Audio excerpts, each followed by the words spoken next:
Hey there, fans. I have had a very interesting morning. However, I am going to shoot a video about painting because my loyalty is to my fans and subscribers and viewers.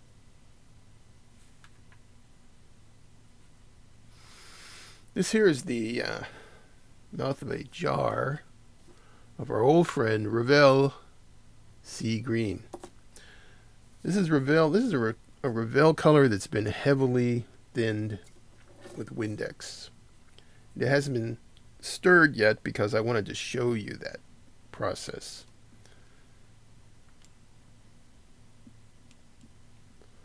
I feel like actually demonstrating it is a good idea.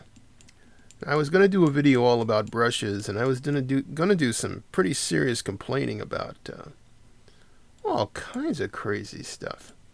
But I don't want to get all ranty again, and I mean, hey, there's plenty of time to get ranty about red sable. The red sable brushes. Red sable brushes are just beyond, it's beyond belief. Everybody says they're the best. Except me. When I started doing these videos, I started thinking about doing the videos, I did some real serious research into my own methods. Like a lot of people, I never really sat down and analyzed what I do. And then I realized, it's not the red sable brush that I like. Oh no. It's the camel hair brush. This is one from Revell. Revell still sells camel hair brushes, bless their hearts. I don't know. Revell they've definitely done some things I don't approve of, but I love their brushes. The thing about these brushes, though, is that they're not, the sizes and so on are not generally very rigorous. They're just kind of, you have to eyeball it. Do not rely on these numbers. Like this is a number 1. Don't rely on that. What I want to show you today in these few minutes in this video is I want to show you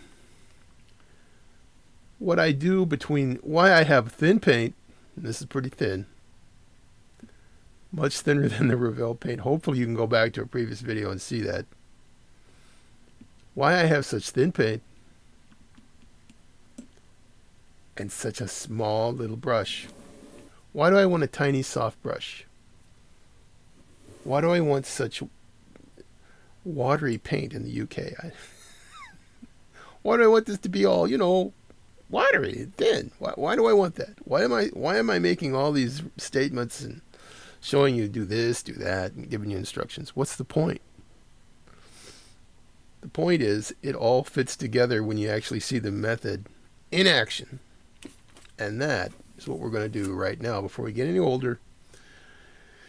This is a fuselage half from a Revell Crusader kit, 1/72 scale. And the kit is not very good, so we're going to use it for this. But it's important to see the paint actually going on. Now, you may have noticed something about this, and I'm going to do a video about this. Priming. I don't. No priming. Or if you prefer, we can look at this painting I'm about to do and say, oh, look, he's priming. You can call it priming if you want to. I don't care. The point is, you want to have a little thin brush. Here's our thin brush right here. And here's the surface that's about to be painted. And what we do is, we dip the brush in the paint, and I'm not going to get all, consumed with taking care of this brush. This brush is going to get cleaned under running water, and it's fine. All right, just relax. Okay, here's my poofy little brush, little soft brush. And over here, ladies and gentlemen, the plastic surface. Now what we've got here is a brush full of paint. It's a little brush, so I don't have that much paint, but it's full. And I'm going to just barely touch this plastic surface, and that thin paint is going to run out onto the surface. like some kind of prehistoric airbrush. I'm airbrushing before they've discovered air. And I can move this thin paint around with my poofy little brush. Just like that. And you'll see that, oh Lord, call 911. Look, it's thick. It's going to fill up all the detail. No, it's not. No, it's not. Relax. Okay. I've been doing this for a long time, okay? It ain't going to fill up the detail. Get a little more paint. I'm getting more paint on the brush, okay? This brush is full of paint. It's a little bitty brush. It's all full of paint. Touching it to the surface. And the paint just flows out. Now I can get a little more aggressive with it. I can move my brush a little faster. And I can take the brush and I can, smooth it a bit.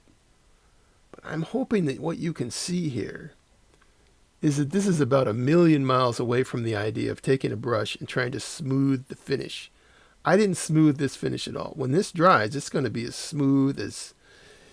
Yeah, it's going to be smooth, Jack. And I don't have to smooth it or dab it. Nothing like that. All I need to do is just put it on there in a reasonably... It should be right on the verge. Reasonably thick coat. Right on the verge of running. Okay? The paint should be thin enough that if you put it on too thick, you're going to get some runs. So what you want to do is hold it up to the light. Look at it. See if you can see any runs or anything going on. And if you do, you can kind of pull them out a little bit. But whatever you do, you don't want to get carried away because, like right here, this looks like this paint's starting to dry a little bit. I don't want to start sticking my brush into paint that's already on its way to drying, so I've got to leave it alone. This may be the hardest part of the whole process, is to stop before you get carried away. If you're one of these people who's just got to get in there and just mess with it for half an hour, you're going to be in trouble. When I paint something, it's done in very quickly. I'd say that you put on a coat of paint, usually it takes couple of minutes. This video, because I'm talking so much, is taking longer than that, but I hope you were able to see the idea there. Small brush, thin paint, it just flows onto the surface. That's where I'm going with this circus train. Thank you for your time, and as always, don't eat anything you're not supposed to. Okay, I don't want to get banned for YouTube. Don't eat it.